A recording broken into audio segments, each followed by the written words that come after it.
Hello बच्चों, कैसे हो आप लोग? क्या हाल चाल है आपके? आप सभी लोगों का बहुत बहुत स्वागत है बेदा एकेडमी में।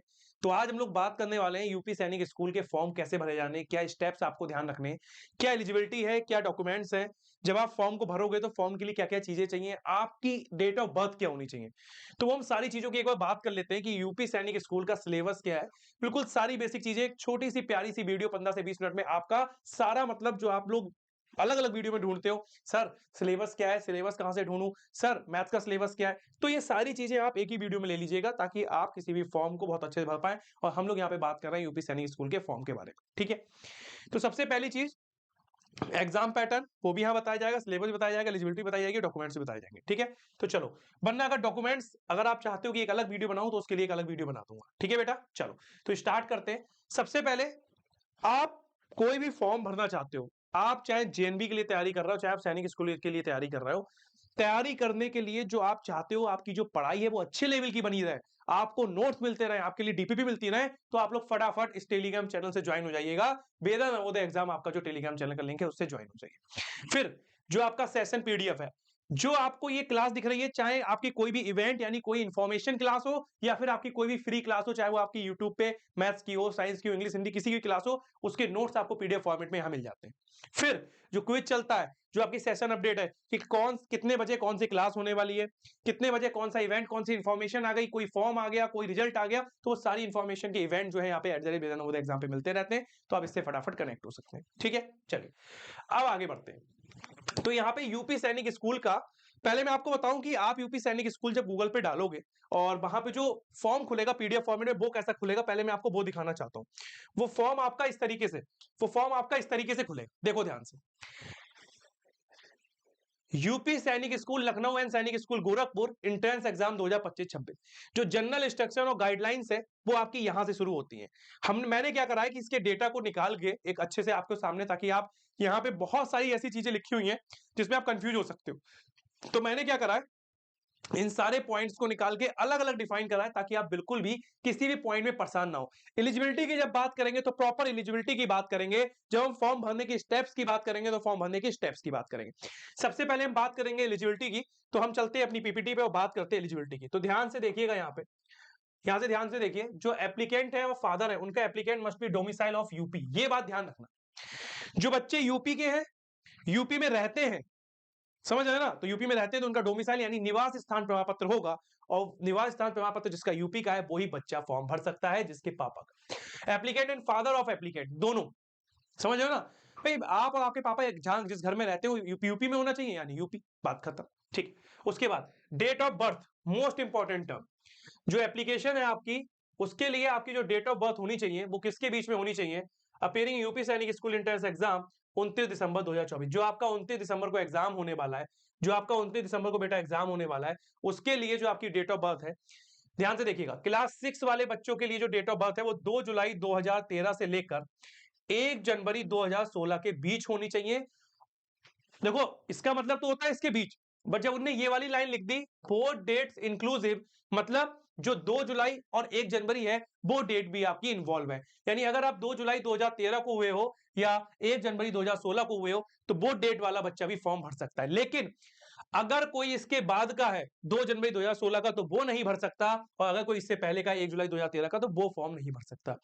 एलिजिबिलिटी पे इसलिए ध्यान देना चाहिए, पता चला दुकान पे बैठे हैं, फॉर्म भरने पहुंच गए हैं और फॉर्म भरने लगे और लास्ट में जब डेट ऑफ बर्थ भरने का टाइम आया तो डेट ऑफ बर्थ वो आपकी ले ही नहीं रहा है, आपके फॉर्म में वो सेटिस्फाई नहीं हो रही। क्यों? क्योंकि आपकी एज या तो ज्यादा है, आपकी एज कम है। इसीलिए जो क्लास 6 वाले बच्चे हैं उनके लिए एज क्या रहेगी बेटा, तो आप बोलोगे 2 जुलाई 2013 से 1 जनवरी 2016 के बीच में, प्लस 2 जुलाई 2013 का भी दिन काउंट होगा और 1 जनवरी 2016 का भी दिन काउंट होगा। फॉर क्लास 9th वालों के लिए क्या है, आपकी डेट ऑफ बर्थ 2 जुलाई 2010 से लेके 1 जनवरी 2013, यानी अगर आप 2 जुलाई 2010 को आपका बर्थ हुआ है, आपका जन्म है, तो फिर आप फॉर्म भर सकते हो। 1 जनवरी 2013 का तब भी भर सकते हो, इनके बीच की डेट वाला भी बच्चा भर सकता है। लेकिन अगर कोई 1 जुलाई 2010 में है तो वो भी नहीं भर सकता, और अगर कोई 2 जनवरी 2013 में है तो वो भी नहीं भर सकता। यानी इन दोनों डेट पे जो पैदा हुआ है वो भी भर सकता हो, इन डेट के बीच में जो डेट्स आती है उनमें भी भर सकते हो। ठीक है बेटा, यहां तक किसी को कोई दिक्कत नहीं है ना। चलो आगे समझते हैं। ये एलिजिबिलिटी क्राइटेरिया है, क्योंकि ये जो मैंने बात आपको करी थी कि जो हम लोग वीडियो स्टार्ट कर रहे हैं, इस वीडियो में जो हमारे मेन, मैं आपको सही बताऊं, इस वीडियो में मेन हम लोग 3 या 4 पॉइंट की बात करने वाले हैं। सबसे पहला पॉइंट आपका एलिजिबिलिटी था, दूसरा आपका सिलेबस होगा और तीसरा आपका एग्जाम पैटर्न होगा। इन तीनों की बातें करेंगे और फॉर्म के स्टेप्स क्या है, मतलब जब आप फॉर्म भरोगे तो फॉर्म आपने रजिस्ट्रेशन करा, क्या क्या चीजें करी, तब आपका फाइनल फॉर्म सबमिट होगा, उसकी भी एक बार बात जरूर करेंगे। ठीक है बेटा, तो ये एलिजिबिलिटी के लिए ये डेट ऑफ बर्थ का जो मेन काम है, डेट ऑफ बर्थ का जो ये मेन है, जिससे आप अपने फॉर्म को, अगर ये डेट ऑफ बर्थ में ही आप नहीं आते हो, आप फॉर्म ही नहीं भर पाओगे, फिर आगे क्या मतलब है आपकी बात का। ठीक है, नेक्स्ट एलिजिबिलिटी में दूसरा point, application can appear in the exam for following details. आपके एलिजिबिलिटी आपके स्कूल के अकॉर्डिंग भी है कि आप किस कॉलेज के लिए भर रहे हो, किस स्कूल के लिए भर रहे हो, वहां भी आपकी एलिजिबिलिटी काम करेगी। अगर हम यूपी सैनिक स्कूल लखनऊ की बात करेंगे क्लास 6 के लिए, तो यहां पर सिर्फ बॉयज भर सकते हैं। अगर कुछ लड़कियां यानी कुछ गर्ल्स ये सोचती हैं कि वो यूपी सैनिक स्कूल लखनऊ भर सकती है, तो बिल्कुल नहीं भर सकती हैं। ये आपकी एलिजिबिलिटी क्राइटेरिया होता है कि क्या एलिजिबिलिटी है, क्या आपका मतलब एक एलिजिबल, या फिर क्या है कि ऐसे परिणाम है, आपकी वैल्यू है कि आप उस चीज को भर पाओगे नहीं भर पाओगे।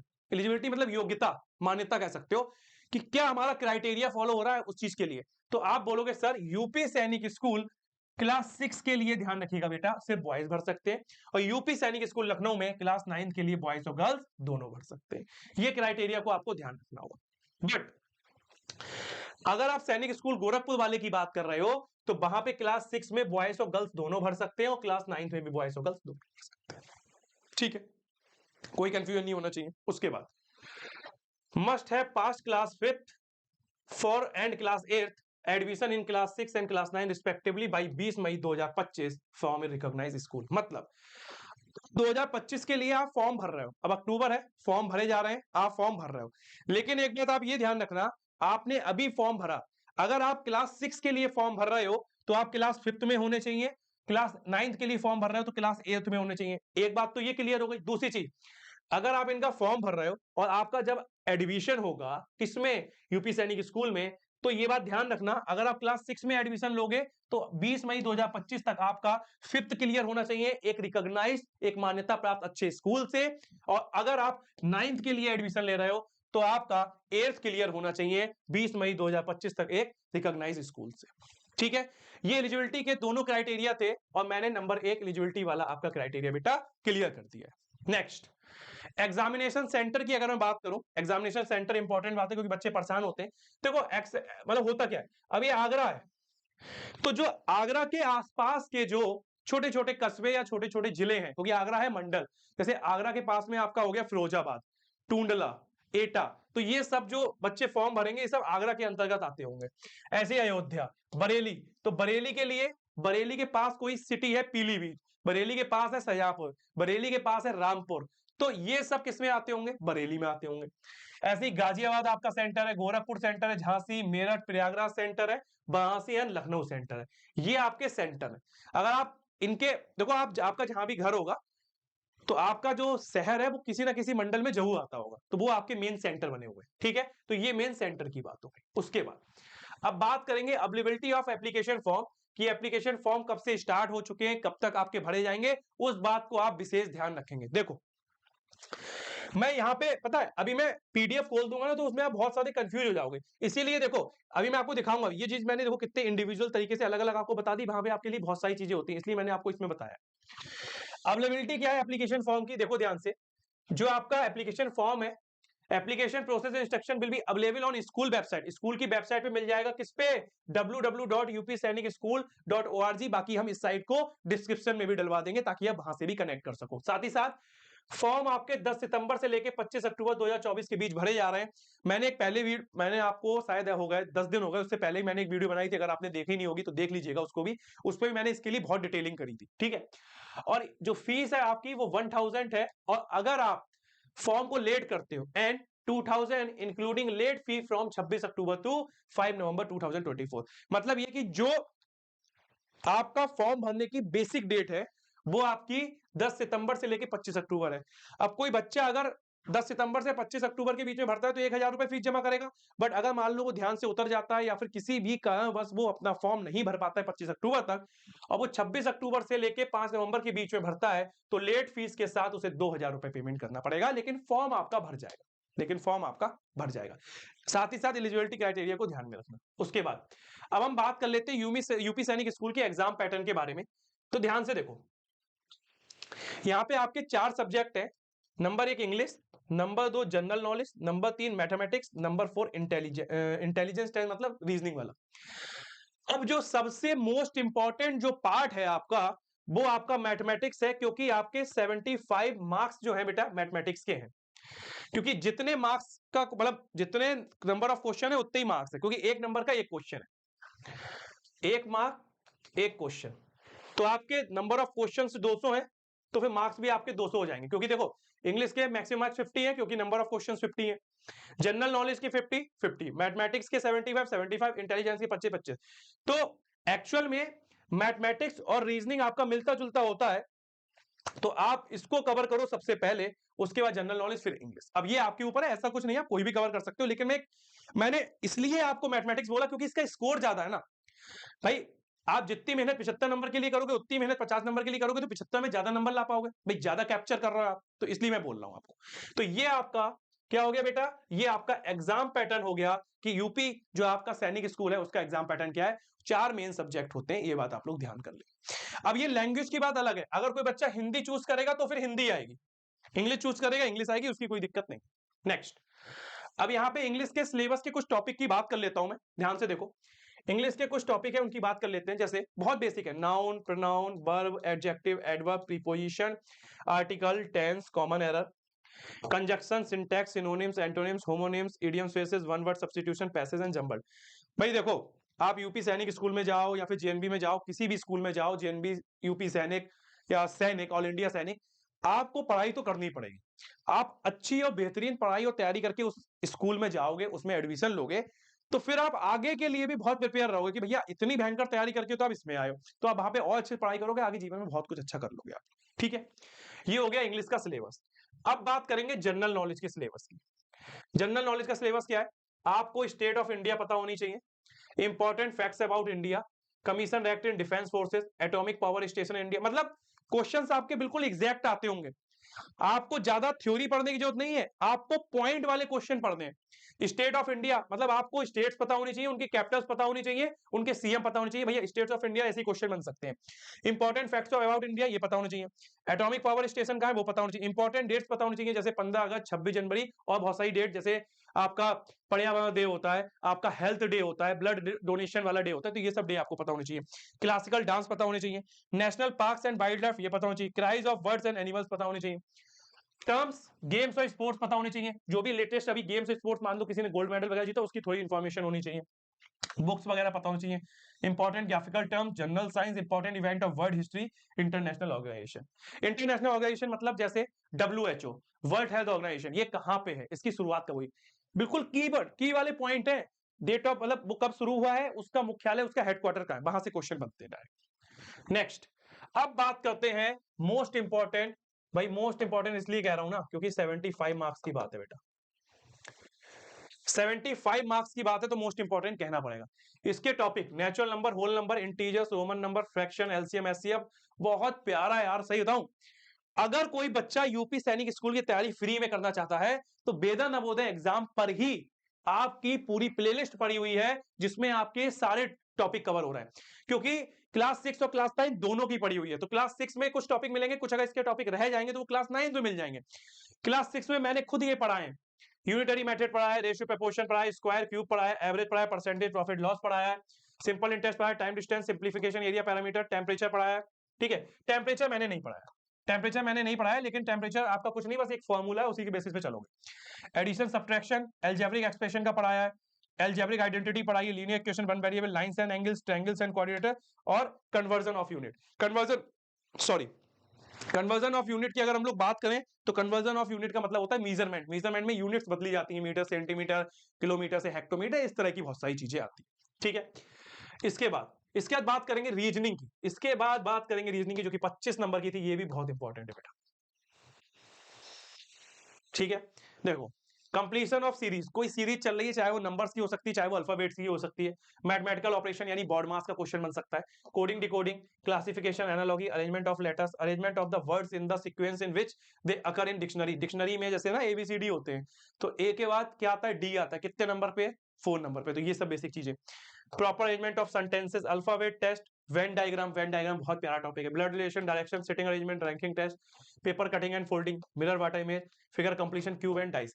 अगर इसके आप ना कुछ इसके देखो, अब मैं आपको बताऊं कैसे।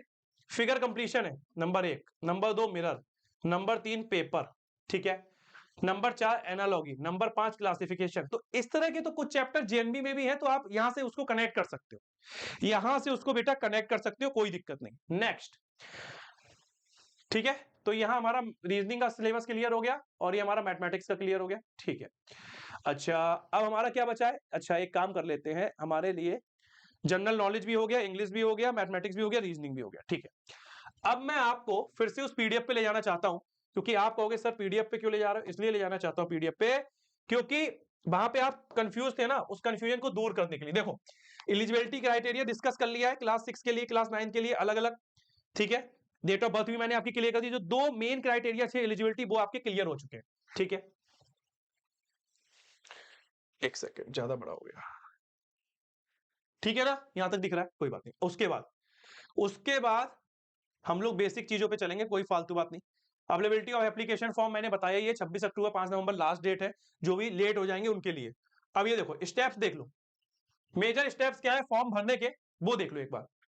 मेजर स्टेप्स क्या है फॉर्म भरने के, वो देख लो बेटा। सबसे पहले आपका क्या है, मेजर स्टेप्स क्या है फॉर्म भरने के, वो देखो बेटा। सबसे पहला स्टेप 1 है आपका ऑनलाइन रजिस्ट्रेशन, सबसे पहले क्या करोगे, ऑनलाइन रजिस्ट्रेशन करोगे। स्टेप 2 है आपका एप्लीकेशन फॉर्म, जब रजिस्ट्रेशन कर दोगे तब एप्लीकेशन फॉर्म पे भरने पे नंबर आएगा। स्टेप 3 पे आपका ऑनलाइन पेमेंट।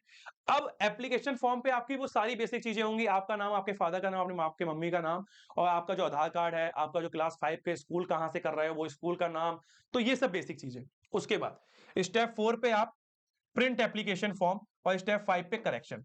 करेक्शन विंडो बहुत जरूरी है, और करेक्शन विंडो आपकी कब है वो देखो। एक्चुअल क्या होता है, अब आपको पता है कि आपका फॉर्म गलत हो गया है, अब आपको ये पता है करेक्शन हो सकता है, लेकिन जो करेक्शन की डेट होती है वो आप भूल जाते हो, और आप घूमते फिरते मस्ती करते हो। आपको पता है कि फॉर्म गलत हो गया, क्या हुआ है, डेट ऑफ बर्थ में आपने जो 2012 भरना था वो 2013 भर दिया, या कुछ ऐसी गलती हो गई है। अब आप कह रहे हो कोई दिक्कत नहीं, करेक्शन में सही कर लूंगा, लेकिन जब करेक्शन का टाइम है तो आप घूम रहे हो, छुट्टी मना रहे हो। अब वो डेट क्या है, 8 नवंबर से लेकर 10 नवंबर के बीच में है। 8 नवंबर से लेकर 10 नवंबर के बीच में, वही 17 मतलब 5 बजे, 5 बजे तक। तो 8 नवंबर से 10 नवंबर, हम क्यों 10 नवंबर पे जाएं, हम क्यों नवंबर पे जाएं, 9 नवंबर पे, हम 8 नवंबर को ही, अगर मान लो, पहली बात तो हमें इस करेक्शन विंडो का यूज ही नहीं करना है, हम अपने फॉर्म को बहुत अच्छी तरीके से भरना चाहते हैं। अगर मान लो उसके बावजूद भी गलती हो जाती है, तो करेक्शन विंडो में 8 नवंबर को ये सही करवा लो, बता दे रहा हूं। उसके बाद आप प्रिंट कराओगे एडमिट कार्ड, और फिर आपका रिजल्ट, जिसमें आपका सिलेक्शन हो जाएगा। फी का ध्यान रखना, फी इज नॉट रिफंडेबल, फी कोई भी केस में आपकी फी रिफंडेबल नहीं है। आप सोचो कि मैंने डेट ऑफ बर्थ भर दी गलत, और धोखे से मेरा फॉर्म भी भर गया, और सब फी, अब क्या करूं मैं, फी हुई, कुछ रिफंड नहीं होगी। उसके बाद applicant can download print admit card 5 दिसंबर 2024 by login to their account, their login credential. मतलब जिस नंबर से, जिस ईमेल आईडी से अपने फॉर्म को आप सबमिट करोगे, भरोगे, उस ईमेल आईडी पे आपका मैसेज आएगा कि आपका फॉर्म सबमिट हो चुका है, उसी के थ्रू, उसी के द्वारा आप अपने एडमिट कार्ड को जनरेट कर सकते हो, ठीक है। तो ये फॉर्म के लिए फिर से एक बार बता दे रहा हूं, 25 अक्टूबर से लेके, ये देख रहे हो ना, आपका फॉर्म भरा जा रहा है, ठीक है, बेसिक बेसिक फीस के साथ। और जब लास्ट डेट पे आप आ जाओगे तो आपका 5 नवंबर 2024 को हो जाएगा। डेट ऑफ एंट्रेंस एग्जाम आपका 29 दिसंबर 2024 को आपका एग्जाम है, संडे को 29 दिसंबर को। Tentative dates for medical and interview 10 फरवरी से 28 फरवरी 2025, और 15 मार्च से 20 मार्च 2025, जो कि फाइनल रिजल्ट के लिए। तो ये बेसिक चीजें हैं। इसीलिए अब देखो, यहाँ पे देखो बहुत सारा ऐसा कुछ लिखा है जो आपको नहीं पढ़ना चाहिए, तो इसीलिए मैंने क्या करा, इसको आप देखोगे तो मैंने जो मेन कीवर्ड है वो आपको आपके सामने लेके आ दिया है, ठीक है। चलो, तो इसके बाद अपनी पीपीटी पे चलते हैं, और यहाँ पे एक बार बच्चे जो क्लास 6 के हैं, क्लास 9 के हैं, एक बार थोड़ा सा समझ लें कि जो बच्चों ने अभी तक कोर्स नहीं लिया तो फटाफट से आप उड़ान बैच को ले सकते हैं। क्लास 9 के लिए बहुत कम फीस है, 1499 में आपको कंप्लीट थ्योरी मिलने वाली। रिकॉर्डिंग लेक्चर्स आप एक बार खोल के देखोगे ना, मजा आ जाएगा। पूरी थ्योरी कंप्लीट है, फॉर्मूले, एग्जाम्पल, सारी चीजें। डाउट क्लासेस भी है और क्वेश्चन प्रैक्टिस भी है। और अगर आप कहीं भी फंसते हो, कोई भी दिक्कत है, तो वेद एकेडमी एप्लीकेशन में अपने डाउट्स को भेजो, पढ़ाई में कोई भी दिक्कत अगर है, कोई भी डाउट है, आप तुरंत मिलेगा आपको तुरंत जवाब उसका, ठीक है। और यहाँ पे जैसे 9th के लिए बैच था आपका, कैसा है 6 के लिए है मंजिल बैच, और आप यहाँ पे चीजों को कनेक्ट कर सकते हो, ठीक है। चलिए, तो किसी भी जानकारी के लिए फॉर्म भरना है आपको तो आप यहां से देख सकते हो। और अगर क्रैश कोर्स के थ्रू मान लो आप एक मेन बैच में ऐड हो जाते हो तो आपके लिए बहुत बेनिफिट है, आपको वो सारी चीजें कनेक्ट कर जाती है, ठीक है बेटा।